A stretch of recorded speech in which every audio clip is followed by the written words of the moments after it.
Muhoozi agobye erweru mu magye. Ekigambo ekikozeseddwa ye retirement. Naye nga kuno kugoba kubanga omuntu okumuwumuza mu magye kitegeeza nti alina okubaako emyaka egyo gyatuuseeko. Kakati munnange ono agobye erweru mu magye oluvannyuma lw'okumulabula. Mujjukire bulungi nnyo. Muhoozi kyaddaaki agobye erweru mu magye. Ekigambo ekikozeseddwa kumuwummuza oba kumuritayaringa, naye nga ffenna tukimanyi nti oluvannyuma lwa Muhoozi okulabula erweru ne Ssekulabula bw'atyo munnange nga bwe kiri ti enjovu bbiri bwe zirwanira obusubi bwe bubonaabona. Ono nno munnange amuwummuliza kumu n'abalala 1,300 era nga munnange kuno ndowooza oba yenkyukakyuka ekyasinze ndowooza mu magye ebadde ekyaludde okubaawo oba etabanga nawo. Kale munnange era okubuumuza kwa erweru oba okugobwa kwa erweru kuno munnange kuyinza okuvaako ebizibu eby'amaanyi. Kuyinza okuvaako okulwanira obuyinza mu UPDF ne wabweru waayo kubanga babeera bamaze okumuwandula aba ali wabweru eri. Kakati munnange ekyo nakyo kisaanye okubeera nga kitunuulirwa. Ate General Museveni bw'atyo naye yatuuzizza high command mu magye aga UPDF wamu ne Defence Council ne boogera ku security eya Uganda okukosa ne regional stability. N'abaako byayogera era ebyewuunyisizza abantu nga abyogera abiteeka ku balala so nga ate mutabani waali awo bwe yali badde abigamba nti lekera awo okukola kino oba kiri. Mu buufu obwo bwe tugenda okubeera nga tutambulira, kankulamuseeko muganda wange gwe wenna mpuliriza wano ku Uganda at large mu mikwesese nange gye ndi nnyo era ekinja namaze dde okubeera nga nkijjako bwentyo zikometa yaffe eyo gye tunudde. Hillside View Apartments wali ku Kasozi Janyi Entebbe Road ku kyaki awo ejjanyi ze apartments muganda wange buli mwezi yandyetaaze okubeera nga asulamuko. Osobola okupangisa olunaku, ewiiki, omwezi, emyezi, omwaka kisinziira munnange ku bwetaavu bwo. Apartments zino zirimu buli kimu. Weetaaga kwettikka ngoye zo na tuluutu, ebisenge bisukka mu kimu ekiyungu ekiyoyooto obulungi ekirimu buli kimu ate nga n'eddiiro lirimu buli kimu. Balcony bw'obeerako muganda wange akayoyo kakufuuwako kyokka ate nga ne compound nene nnyo ne tenti weeziri osobola okugenda n'owummulirako kaawo mu tenti. Abagala okwokya ku nnyama kugamba bw'oyingira muli osobola okukola buli kimu munda ne wabweru. Transport wali wabwerere okujja ku airport n'okumpimpi awo okukosa munnange n'amasannyalaze agatavaako ate nga ne wifi weri security eri ggulugulu. Kale Hillside View Apartments kasootuke kajjansi Namulanda oba ekitende buuza bubuuza ejjanye ku kyaki yewa ojja kuba omaze okubeera ng'ozitukako Hillside View Apartments. Ate aba Maintenance Palace bano balina solar systems eza buli kika. Kendeeza ku masannyalaze g'okozesa ate era osobola munnange okuwona amasannyalaze agatabeerako wano mu nkwese tumaze ebbanga nga tulina amasannyalaze. Gayinza okujja ne gabeerako essaawa 3 ne gagenda. Transformer ziba ziwuuma buli kaseera owulira oba zaabaaki teri amanyi. Kale kwegamba Maintenance Palace esobola okuyambako okuwona ekizibu ekyo. Balina ebyamasannyalaze, balina ebyamazzi okukosa n'abakugu basobola okuyambako okubeera nga babyesitoolinga mu nnyumba yo. Timo Property Consultants Limited gye bali nnyo ku nsonga z'ettaka. Oyagala gula ttaka kuzimba, kugoba ku kyapa, aba Timo Property Consultants Limited gye bali ate nga ne Dr. wano ku Uganda at large kuba bulamu tulina okuba nga tubufaako Dr. omukugu waali asobola munnange okuyamba ku ndwadde ezo mwe zimulooza nti zaalema pressure sukaali. Yagamba obusi bulwadde birina ensonga zaabyo bye batabagamba oba oli awo naye nga si bulwadde. Prostate n'endwadde endala nnyingi zisobola kubeera nga munnange nkumenyera wano kubanga abantu abalumwa amagumba oli yaŋŋamba nti ennyama simanya alina omuntu ennyama yava ku magumba byonna bisobola okubeera nga munnange babitereeza. Dokita waali ennamba zange nze nga Uganda at large emba esembyeyo 15 endala 73 ku WhatsApp mbeerako gu just nsaba namba ya doctor mba ngenda kubeera nga njikuwa. All right tugende ku Erweru. Muganda wange omanyi enjogera eri fomo kwegamba bannaffe bali ab'amasuuti balina mbu engeri gye boogeramu ey'ekidiplomat kwegamba teboogera bigambo bikanga. Akuma omulimu n'akugamba gezaako ewalala nga takugambye nti tewali mulimu tetukwetaaga, you don't qualify. Akugambye nkusabira gezaako ewalala, nayinza n'okukulagirira naye ng'akugobedde ddala. Kaakati muganda wange Erweru bamugobye mu UPDF. Nze kankikuwe mu ngeri eyaffe ennambulule obulungi ennyo, kubanga eno emboozi si mpya mu matu gaffe. Muhoozi ye kennyini yatuuka okumuyita buffoon Dikuula, yamuyita buffoon Dikuula. Kakati munnange mu ngeri y'okulabula era neero naaba ku byayogeraawo, kati munnange amaliriza Muhoozi nga CDF, anti bagamba nti munnange okulemererwa bano bo bagamba kazi kafiira ku mugumba waakiri ayonoona, naye ate era still anti kwegamba era bigasa bo kubanga be bamanya ebintu byabwe mu makkati awo ffe weetuli tulaba, kubanga era ku bo bonna tekuli yadde n'omulungi yadde n'akamu gwenza okwegombako, bonna batemu. Oyinza okugamba nti Muhoozi agobye mutemu munnaabwe. That's what I can put ku bo ogezaako kubannyonnyola kiki bali, kubanga munnange ekyali ekaseese omusajja ono Erweru bamukaaba naye nga yatta abantu ku biragiro byani, ku biragiro bya General Museveni, ate nga ne Muhoozi yali waali awo ku mabbali. Kale kwegamba bonna oyinza okugamba nti tebakyaswala, baswaza buswaza okusinziira ku bikola oba ku bikolwa bye bakola, naddala ebirinyirira eddembe ly'obuntu okukosa n'okusanjaga bannansi. Omusaayi gubatambulirako era bino byonna nga bwe mbikunyumiza kiba kitegeeza nti bw'ebanga disadvantage kiba kitegeeza nti era nga bwe kiri nti teri kintu kiyinza kubeerawo bbanga lyonna, kiba kitegeeza nti system eba etandise okubeera nga enafuwa. Ate system tosobola kunafuwa nga temuli ntalo. Kati entalo zijja lwa butakkaanya. Kakati munnange bwe tuliko essaawa eno era buno bumaze okubeera nga bumanifestinga era okukkakkana nga Muhoozi abijja mu bigambo ebyokulabula Erweru n'okuvuma bw'atyo amugobye mu magye butereevu. Oba nfunye bulungi nkuddiremu naye nga bingi byenjogedde nga nnyinyonnyola akantu akatono kigambo omutemu omusi mubbi. Byonna byenjogedde awo bibadde bitegeeza ebigambo bisatu: mutemu, musi, mubbi. Awo kaakati munnange Muhoozi Kainerugaba amaze n'asindika Erweru mu retirement oluvannyuma lw'okumulabula gye buvuddeko, era nga alaga nti amuwunyira ziizi, tamwetaaga, teyeetaagira ddala. Okwo agasseeko n'abalala 1300 b'ofiisaazi 1300 nabo munnange bali eyo bakaabatwawa. Tugezokoze tutya bannange? Waliwo juzi Afande Omara yagamba nti bannange kale singa nakkiriza enguzi nange ebaga ati ndi wano ndi mulwadde naye abasajja teri anfaako ninga ataaliwo, ate nga nakola kinene mu kutulugunya Babesigye. Bannange Babesigye mu nzonyiwe kugamba nga kale singa naye yakkiriza enguzi nga banne.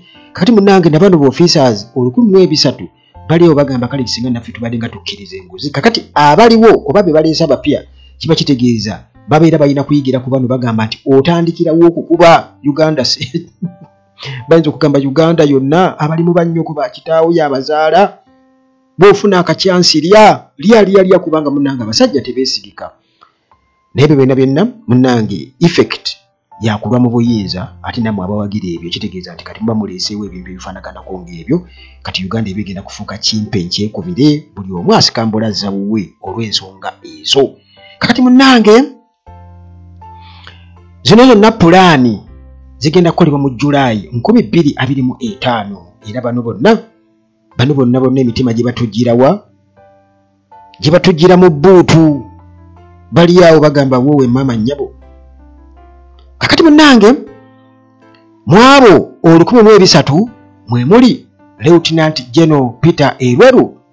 Ono no bamuwadde dda amagezi abantu nti oluba okulitayalinga bwe bati dduka jambwa, kubanga Muhoozi yamugamba nti run as far as your small legs can carry you. Kakati munnange dduka genda mu exile, abantu bwe bakugambye kubanga Uganda mwajonoona. Kati genda mu exile, genda mu exile.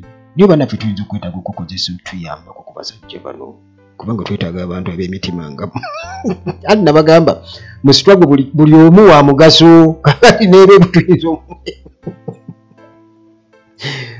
waddiza omulalu mu kyama muganda wange ng'ayogera obulungi gw'olaba kakati tuyinza okwetaaga Erweru. Temuwakana temuseka this time nga kye yakola e Kaseesa akibatunuulizza ng'olwo kati akolera ku people power nti lumba. Kakati munnange nga bwe nkutegeezezza bano bonna ne Erweru bonna are set to retire. Balindiridde kugobwa. Kati babali abalala babalanga ki oba bonna be babadde bakolagana kubanga jjukira nti kati balina okugyawo network eyo ono gundi akolagana n'ono gundi akolagana n'ono si wa muffe bano twabakozesa. Manyi kati General Museveni nga yakawamba nti mukimanyi bulungi nnyo nti ebifo baasuka ne babiteekamu bano ne muvimba bannammwe. Kati bagenda babajjamu mpola batyo babawandula afudde mu nfe tategeerekeka n'ebirala byonna mubimanyi lwakuba nti kati ffe Uganda yatulaaje enganze wano ne bannanga abalala bakinanjo kyankimize ffe twogera munnange twogera. Kakati munnange eno nkugambye y'emu ku ezo biggest reshuffles Uganda ne Army has ever seen in recent years. Kakati era munnange General Erweru ono yakolako nga Deputy Chief of Defence Forces. Naye nga bwe mukimanyi nti munnange ng'oli munnaffe yeebuuza nti kakati ono baani bamuzaala abiirwa ye ng'oli muddugavu nnyo. Ebyo byabaamu nga yeebuuza nga tolina nswiriri. Kakati munnange bw'atyo ng'alina okumusenza oluti n'avuma. Kakati munnange mu March 2024 ono baamuwa ekifo ekirala tate n'omwana bateesezza. Kati baamuwa ekifo ekirala nga senior presidential advisor era nga kino kyava ku bunkenke obwali buzzeewo wakati we ne Muhoozi Kainerugaba. Kakati munnange ebintu byayongera okubeera nga byonooneka era munnange mu kiseera ekyo Chief of Defence Forces General Muhoozi Kainerugaba bwe yayita Erweru buffoon, clown, dikuula era nga munnange yakimuyita ffenna tukola ki tulaba tuwulira. December 2024 lwekyaliwo yajja n'ayogera n'amugamba nti gwe dduka ogendere ddala wala obugulu bwo obutono gye busobola okubeera nga bukutuusa. Kiba kitegeeza nti nja kutta oba kyenjogedde.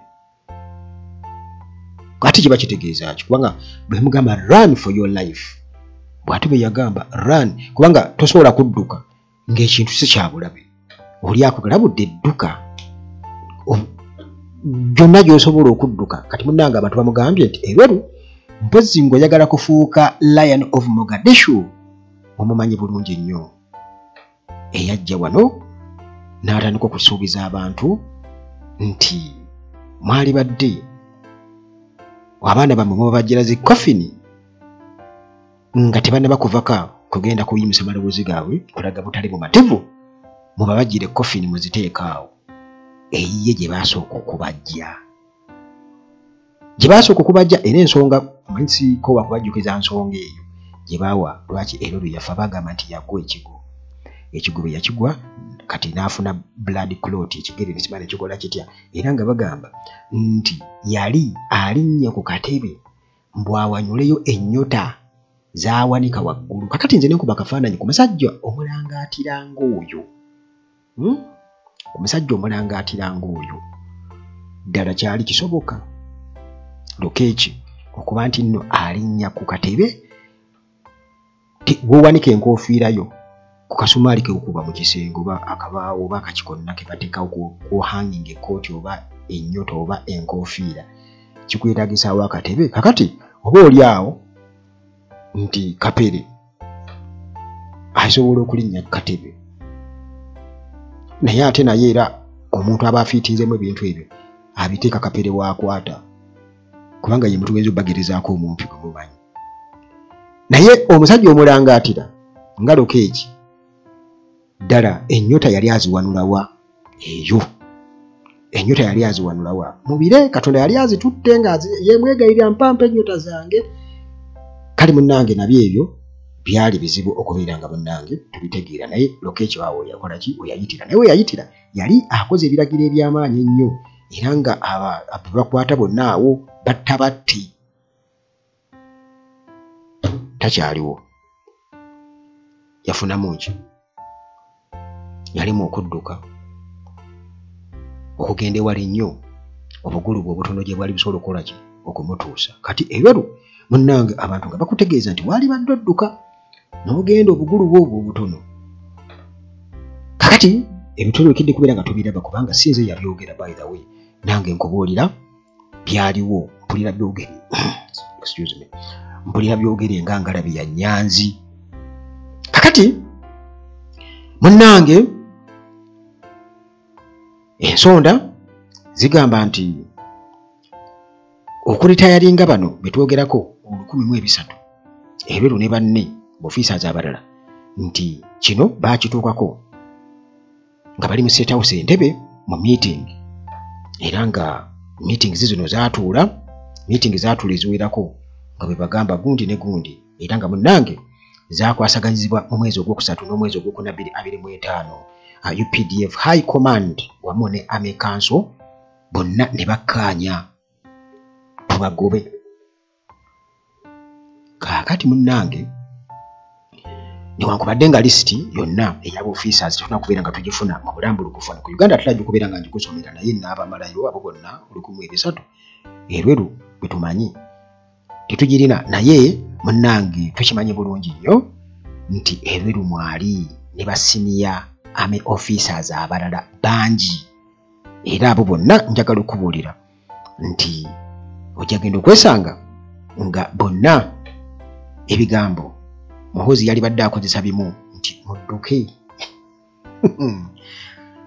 okisanga Uganda bagamba Ssekabaka bweyolera kakati munnange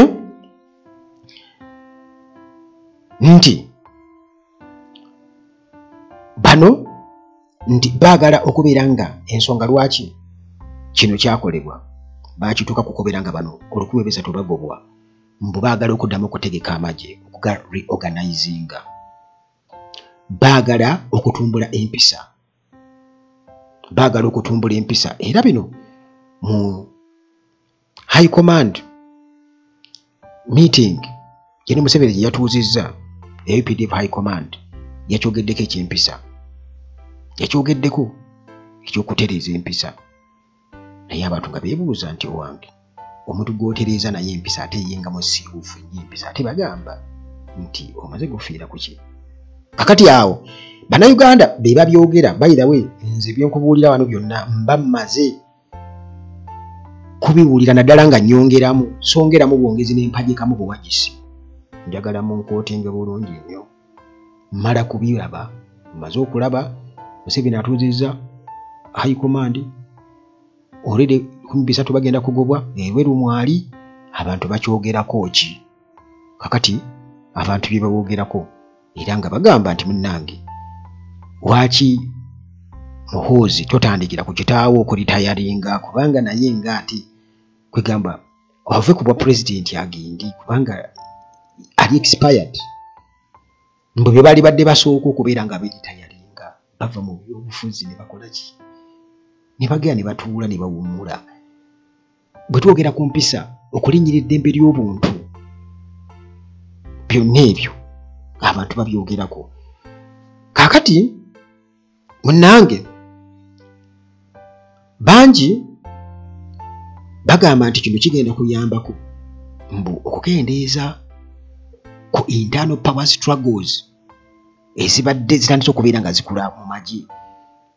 Internal power struggles jjukira nti Muhoozi eggye lino alyesegamyeko nnyo kubanga ye yamanyi eggye lye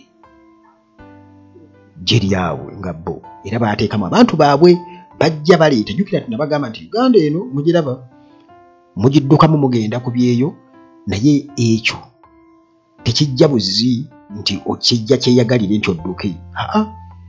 Ogenda okulaba nga tebikyagatta ebintu ng'ogamba kanve mu Uganda ngende kubanga n'abalimu naffe yatusobera dda tubeezaamu lwaki wannaakola ntya mutwe munene.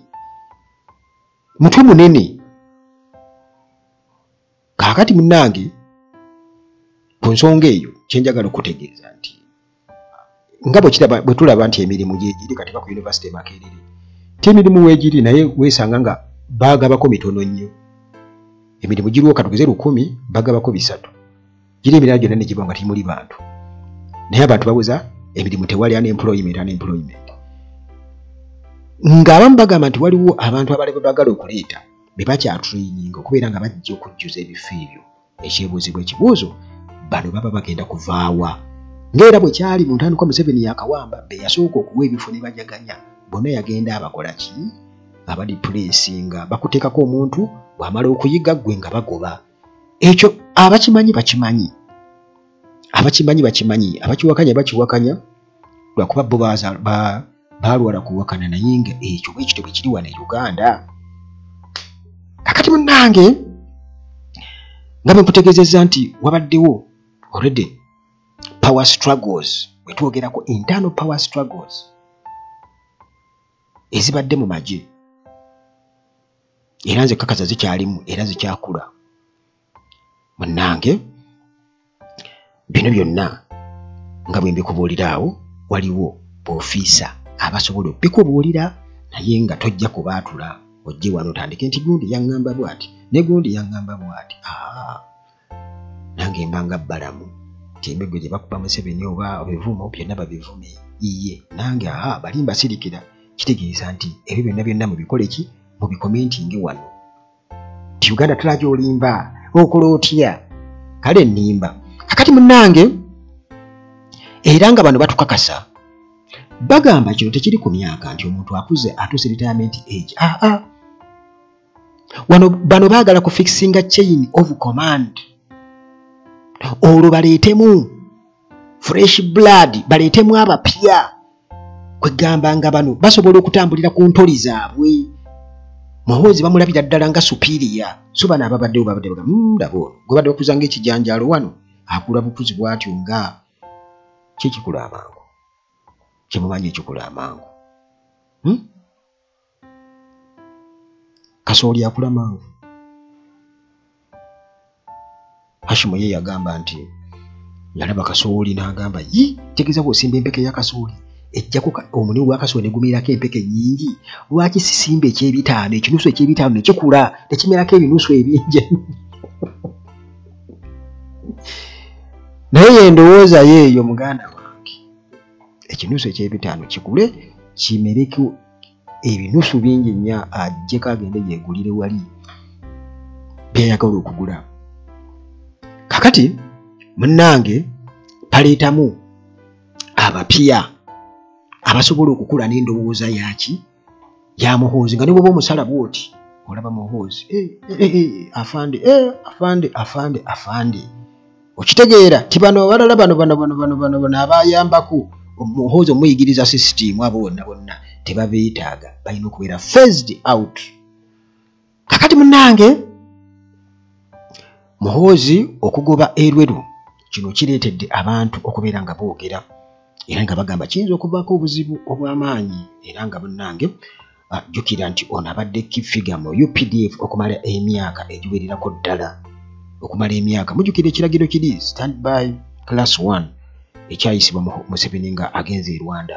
Muhoozi yanyooma era ye abali mu komandi ye baasigala batambula abasirikale so nga ate eggwanga kusinziira ku bo mu magye balina kubeera nga bonna bayimirirawo stand still naye Muhoozi yanyooma ekiraga nti obugulumbu bwabwe bwatandikira eyo ogamba ki oyogera ki naye Museveni okumanya muzibu nga naye alinga anenya mutabani bwe bwatyo mpola mpola kumbe bano ayagala babeerewo bamushirulinge asobole okubeera nga bugamba amanya yeekwatirira ategeere nti kuko zino ennyota ziba mmeka wano mbanda njogera ki wano mbagamba ntya era kiwedde ate kikyeyongera mu maaso kijja kusukkamuuko bangi bakyakola ki bakyagobwa naye nga bangi 13 bonna abo nga babeekengera kakati munnange nti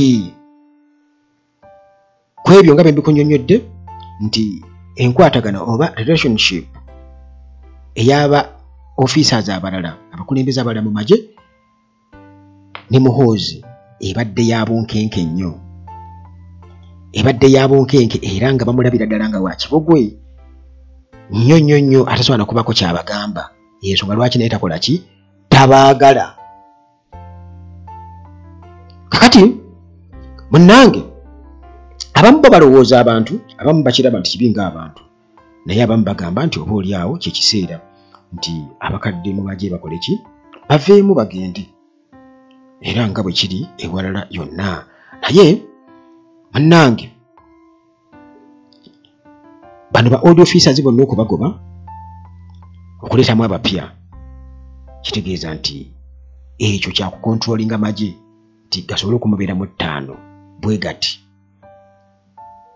kubanga katujjukire Lweru tanatuusa myaka gye tetayalinga lwaki obumufonsinga lwaki omukwata ku nkoona lwaki abalala bonna obakwata ku nkoona obagoba muki bwe bavuga nti Uganda si yammwe mwenga muwakana UPDF si yammwe mwenga muwakana mubeera bakaseera UPDF Mighty Army abo bakola ye n'abalala okiraba kubanga bo already bakimanyi si kyangu nnyo bo bankizo muuko kakati munnange nti oba oli awo abantu bagamba nti situation eyinza okugetinga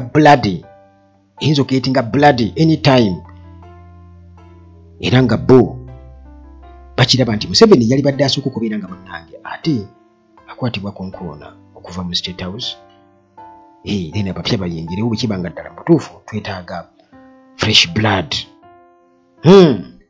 bituba nga twetaaga tetuyinza kubeera nga ate bo bano bo basigalawo ssebo mbo bagobawo bali abalala bwetulaba nga munnange awo tewabawo demokulasiya ali awo kale munnange abantu beekasese bo bajaganya bagamba ya ewe bugenda watufuula bamulekwa watufuula bannamwandu genda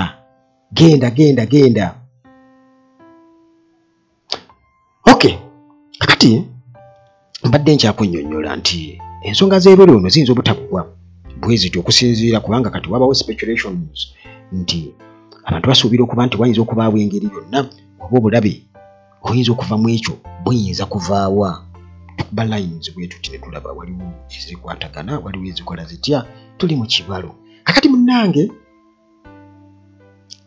bagamba nti okugoba kwa Erweru oba dipacha ya Erweru eyinza okuvaako emmanduso eya power struggle ey'okulwanira obuyinza mu UPDF kino njagadde nkikuyitiremu okwo nga tunagenda kulaba Museveni bye yayogedde mu high command nti ate era emboozi yaffe eyinza okuba empanvu wanvuko oba tunagikutula simanyi kakati munnange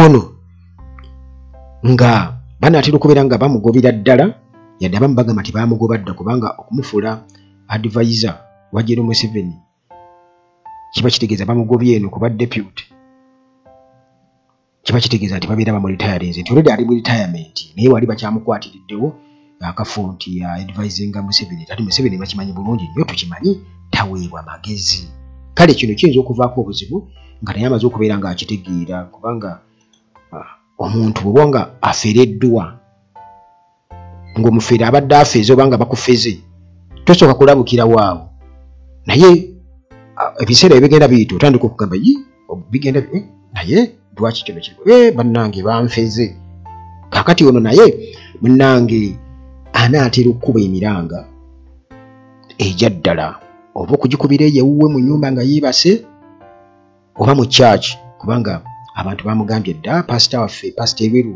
jangu wamma obuulire enjiri jangu obuulire enjiri va ku bintu by'ensi kubanga omuntu bw'okola ekikolobero ng'ekyo kati nga kye yakola ekyokutta abantu ekaseesi kati atandika okulowooza nti bw'anadda eri mukama kumbe nabali eri bagamba mukama wuuyo omusajja eyatutta kati ng'amaze okitegeera nti abaamutuma bamuvuddemu ne mukama Katonda tamanyi oba anaamuddiramu kubanga ffe tuziba twogera nti Eweru mu makkati awo yandifuuka vampire oba yandi ate adda ku sayidi eri eno ng'alinga agiyambako nti bannange nze nakola ekizibu kino kale kanneeweeyo kanneesacrificing tusobole okukola bwe tuti awo nno ffe tugamba okekale jangu kati munnange Eweru nga bwe nkutegeezezza nti anaatera okubeera nga bamukaka okubeera nga retiringa agenda mu retirement era nga kino kiyinza okuleeta ebizibu bingi ennyo mu magye era bagamba nti departure ye oba okuva mu magye kiyinza okubeera nga kireetawo okulwanira obuyinza mu magye mwennyini aga UPDF era nga kino kiyinza munnange okubeera nga kikoseza ddala ejje erya UPDF butya bwe litambuzibwa era n'enkyukakyuka mu byobufuzi wano mu Uganda mu biseera eby'omu maaso. Eweru ono abadde ne kariya oba aludde mu ggye erya UPDF era nga ebimu ku ebyo bye yakola byaleeta ebizibu eby'amaanyi n'abantu okubeera nga munnange bennyika emitima okugeza 2016 ekaseese operation gye yakola eyavaako munnange okufa kw'abantu abangi abaana abakyala ab'embuto abavubuka bonna munnange babakuba n'okubakumako omuliro ne babakumako omuliro wali mu lubiri olw'omusinga era nga abantu munnange babadde nga beewuunya obukulembeze bwe oba obufuzi bwe si bukulembeze oba obukulu bwaliko nti ddala abukolako ki gavumenti lwaki ekola n'abantu abafaanaganako bwe batyo kakati oba oli awo okumugoba bano balowooza baagala okuggyako enziro naye sitiiro bannayuganda njagala okubuulira nti bakimanyi bulungi ennyo nti yali akolera ku biragiro eby'omuntu ate era tabangayo kwejjusa gamba nti yakola kintu kibi nnyo era nga ye General Museveni ne mutabani we kakati munnange omulimu gwe gwabadde akola bannayuganda bwe batyo babadde nga bamunenya olw'ekyo ekyo yakola kibi nnyo era teri akyagala kakati ekyo munnange nga bwe nkutegeezezza nti Eweru kiyinza okubeera nga kigenda muteeka awantu awazibu ennyo naddala ng'abantu bamuyeeya nga gyali eyo amaze okitegeera nti bannange nange nali kuba nkubirako ku saluti kakati ndi eno okukugatta n'okubeera nti munnange okulabulwa nti alina kudduka buddusi bali badduse yonna gyali baali nga mukama ali mumubonereza oba ng'abuulira enjiri eyo yonna muganda wange kiyinza omutambulirako kati bw'akuba enkyukira kiyinza okubeera ekizibu ennyo kakati ensonga endala lwaki Eweru ayinza okuba obulabe ennyo nti relationship ye ne Muhoozi oba enkolagana ne Muhoozi gyebuvuddeko emabega nti tebadde nnungi badde ya bunkenke kitegeeza nti ababiri bano beerirako ennugu era ne Eweru waali awo alimu kiri kubajjukira nti Eweru mumalirivu nnyo okusinga Muhoozi mumalirivu nnyo nti Muhoozi bwe yajja okubeera nga amukolako statements embi ennyo atuuka okumuyita buffoon amuyita ddiikuula omuntu atalina makulu obutakkaanya obwo munnange buyinza okubeera serious ennyo era busobola okubeera nga era tebwakomaawo nga bulina engeri gye bwanafuyamu amagye kubajjukira buli omu aliko abamuwagira ate nga nsuubira okuba nti bangi nnyo era nsuubira okuba ku abo be balitayalinze nga babadde tebakkiririza mu Muhoozi babadde bamulaba nti ono wa kibogwe nnyo akirako nga bw'onoogamba nti omulalu alonze ssente oba omuntu alonze ssente z'abadde tasuubira atandika okukola ebintu ebitagasa ayinza n'okufukira omusulo mu mutwe n'agamba nti nkuwe ssente mmeka kale kwegamba munnange nti ebintu ebyo biyinza obutatambula bulungi nnyo era nga obutakwatagana bwabwe buyinza okuvaako buyinza okubeera siriyasi ennyo era nga busobola okubeera nga bunafuya naddala obumu mu magye. Kati ebizibu bino munnange singa biba tebikwatiddwako n'obwegendereza kiba kitegeeza nti bisobola okuleetawo okwewukana kwa division mu ggye erya UPDF. Kakati era jjukira nti Ebweru ono abadde yakyusibwa ne bamujja mu kifo eky'amakulu mu magye ne bamuwa ekyokubeera presidential advisor era nga kino kirabika oba kyeraga lwatu nti babadde bamusindiikiriza okuva mu magye nti kumpi babadde bamuritayaringa dda. Kati Muhoozi jjukira nti alina control nene nnyo essaawa eno nti buli kimu yasalawo era nga oba oli awo ayagala okukakasa nti abo bonna abawagira Erweru bonna baggyibwa mu positions ze balimu ez'amaanyi, key positions, asobole okubeera nga abanafuya era nga kino munnange kiyinza okuleetawo obunkenke nga nabo bennyini bamaze okubeera nga bakiraba nti kumbe ayagala kutunafuya. Kati mu kubakyusakyusa awo still basobola okubeera nga nabo banyiga amapeesa oba ne babeera nga beetegeka nga bw'onoogamba nti okutteka tracking device nga byonna kutegeezezzaako n'obeera ng'okaleseewo kasobole okugayidinga. Kakati munnange kitegeeza nti nabo bawulira nga bali uncomfortable nga bakirabira ddala bali ku bunkenke bwennyini essaawa yonna batugoba bwe batyo obuyinza babukendeezezza abaali babakubira saluti kati be babakubira saluti. Ebyo byonna muganda wange bisobola okuvaako obuzibu obw'amaanyi ennyo n'obunkenke mu ggye erya UPDF.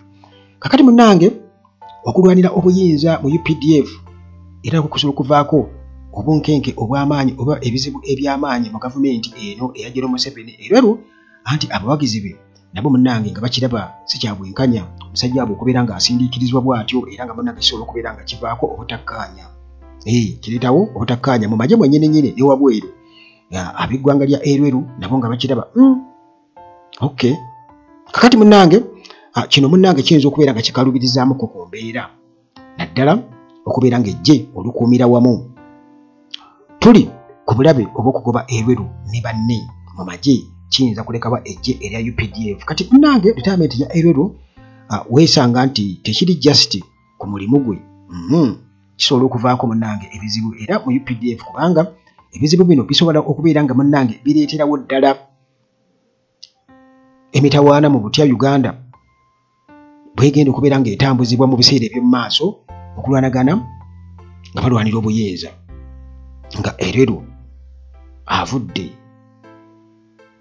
mu kifo ekyo oba mu bifo mu magye kati akakasizza nti kati ngenze bangobedde ddala. Weesanga nti ne banne bwe bawuliziganya ku busimu owange mpozi kati nnaku ze batrackinga amasimu naye basobola okukozesa amakubo amalala ne boogera nti bannange katukoze tutya tekisoboka. Kale munnange ebiseera by'eggwanga eby'omu maaso biyinza okuba nga biri awo bwe bityo naye abantu bwe bakitunulira bagamba nti basuubira okuba nti nno munnange ebintu bya blood clot kati nga bw'olaba ebyatuuka ku lokeeki heart failure ensonga ezikwatagana n'ebyo multiple organ failure muganda wange Erweru alina okubeera obulindaala kubanga jjukira nti ono tebamugobye mu magye nti amagye yagakoowa wabula munnange bamukase bukase okubeera nga alitayaringa era okumuwa ekya presidential advisor balabika baali bamugoba dda era naye kati waali akimanyi nti abasajja baali bangoba dda. Kakati munnange eyo bwe tuvaayo tudda ku General Museveni nakutegeezezza nti bw'atyo yatuuzizza UPDF High Command ate n'atuuza ne Defence Council ne boogera ku nsonga za security eya Uganda wamu ne regional stability. Kati munnange Uganda People's Defence Forces UPDF High Command bano batudde ku lunaku lwa kusatu mu State House. Kati ate yo munnange Defence Council neetuula ku lunaku luddako olwokuna naye ensonga ze bayogeddeko kumpi ze zimu za security situation ne regional stability. Kati General Museveni ono nga zombi yazikyeyalinze yabadde kyeya bw'ati munnange alina bye yeeyogeddeko nga omuntu yeebuuza nti ebigenda mu maaso alinga atabiraba bagamba nti ddwadde ne ligambwako nnyiniryo naye kati ng'alinga just alinga akuba owuwe nga bw'awumbirira. Jjukira nti ye olwedde alina ekintu kye yabalidda nti omwana ono newankubadde nga naye asobola okumumaintaininga bw'atyo n'amugiraagira n'amubumbirira bw'atyo n'asobola okubeera ng'agenda mu busika kubanga ye musika we mu bibye ng'omuntu naye n'eggwanga kubanga General Museveni nga bayogera akulagira nti Uganda yagiwamba ye yagitwala yagikapcharinga yaabwe n'abantu be yaabwe era tewali kyonna kimuyinza kwogera kubanga yebazaala omulangira ng'agenda kubeera kutuula ku ntebe ku Namulundu kitegeeza nti mwe temuyinaawo ssente oba musiru oba mugezi era mwesanga akoze eki nga kati mulangira aliwo. Kati munnange nekye yakola kuyigiriza mutabani we Luzungu tosobola okwogera Oluzungu kale teboogera bintu nga tobitegeera n'olutonotono okuba abantu bagamba nti oba oliawo n'Oluzungu takolaki mbu talumanyi.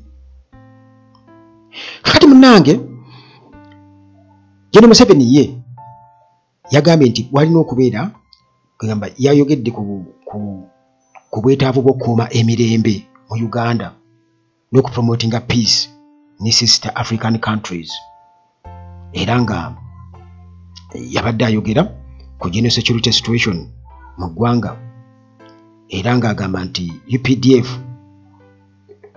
ne mission zaayo mu ggwanga era Democratic Republic of Congo, Eastern Democratic Republic of Congo, Somalia okukosa ne South Sudan zonna zirina okubeera nga munnange zitwalibwanga ensonga.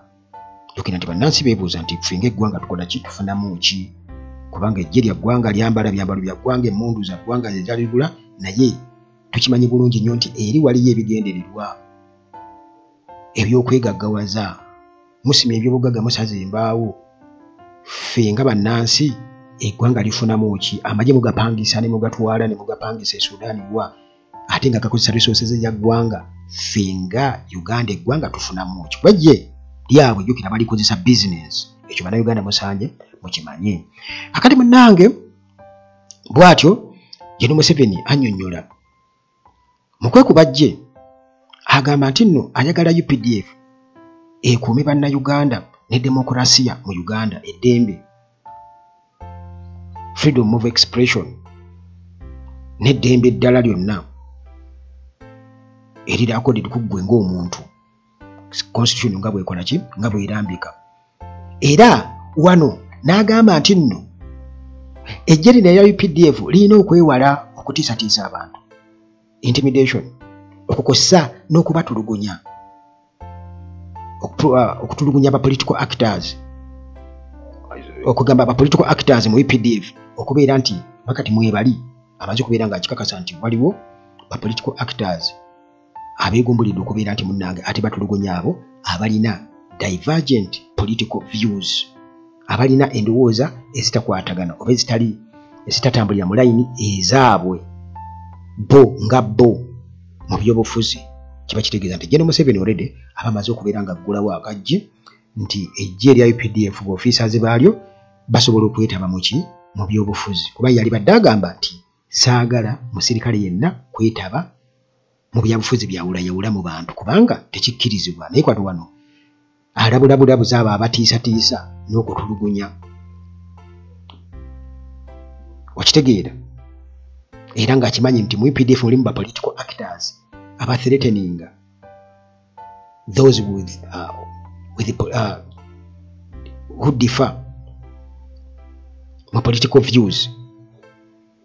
Kakati munnange Museveni bw'atyo era n'akuumulanga nti UPDF erina okubeera nga security y'eggwanga egikwata kannabwala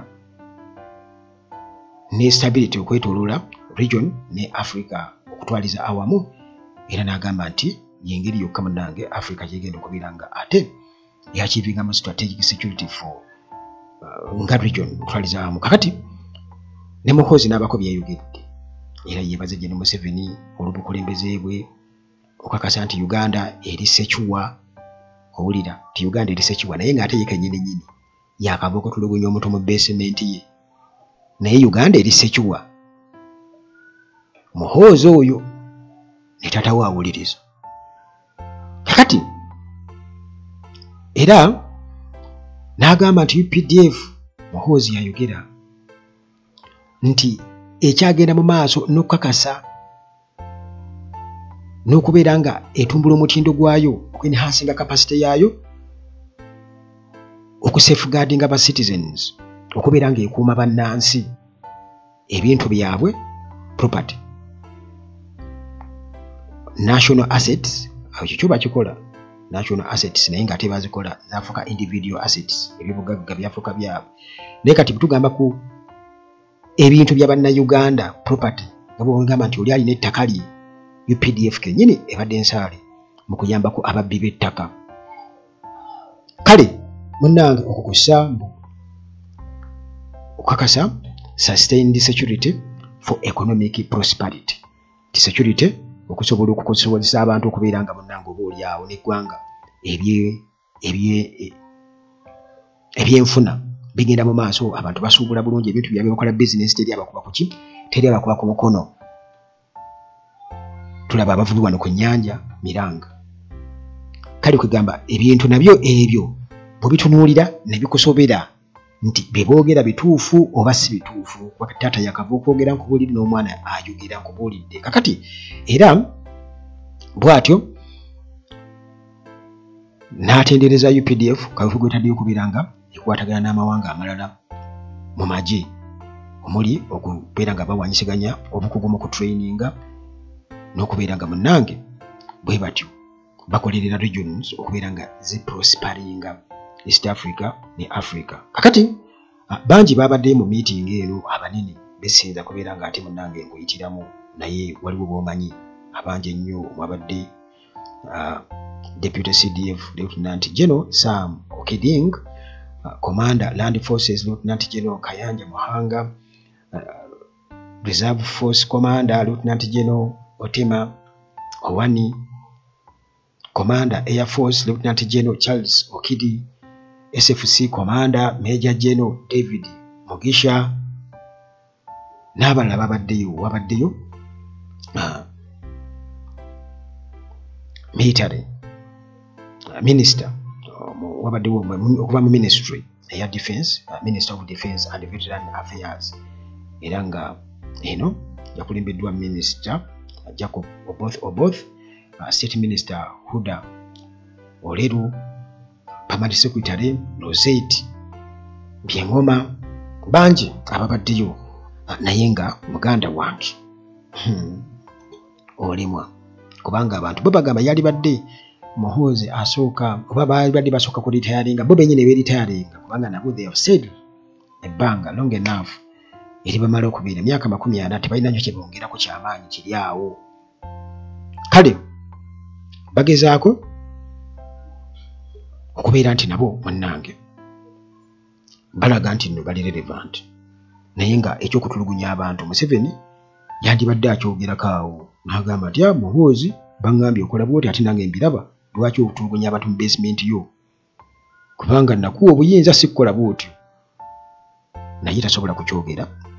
Anti munnange anti bagamba nti kozi bagamba nyine kigwa yakityoboola nti ayina okuba nga awumbirira, kati ate ye ayina okukola emirimu ebiri, ayina okuba owuwe nga awumbirira, bazaala keezaala keekomberera.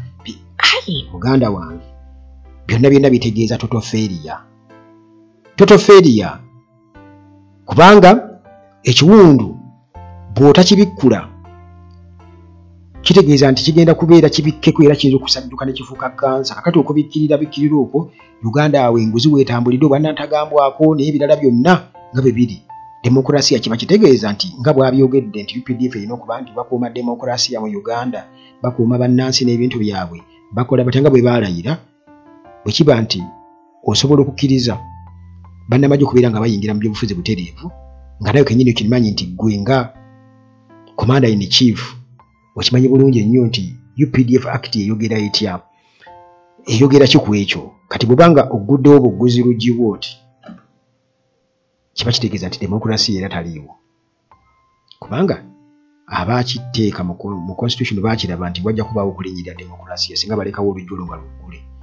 Ate ggwe already luggudde olw'empaka, kitegeeza nti kati tuli mu personal interests, tetukyali mu national interests oba public interests.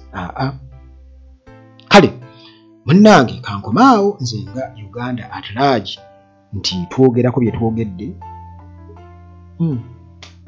ate tunaakola ki?